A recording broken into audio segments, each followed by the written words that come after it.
বীরের বেশে গর্বের দেশে তারেক রহমান বাংলাদেশে। তারেক রহমান বীরের বেশে এসেছে বীরের বাংলাদেশে। তারেক রহমান বীরের বেশে এসেছে বীরের বাংলাদেশে। তারেক রহমান বীরের বেশে এসেছে বীরের বাংলাদেশে। তারেক রহমান বীরের বেশে এসেছে বীরের বাংলাদেশে।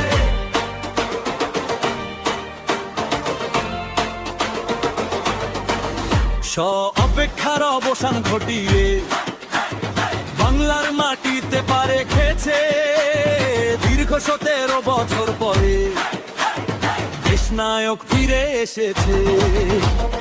অশ্রু ভেজা দিনের শেষে আশার আলো চোখে ভাসে নেতা মোদের তারেক রহমান ফিরে এসেছে বীরের বেশে। তারেক রহমান বীরের বেশে এসেছে বীরের বাংলাদেশে। তারেক রহমান বীরের বেশে এসেছে বীরের বাংলাদেশে।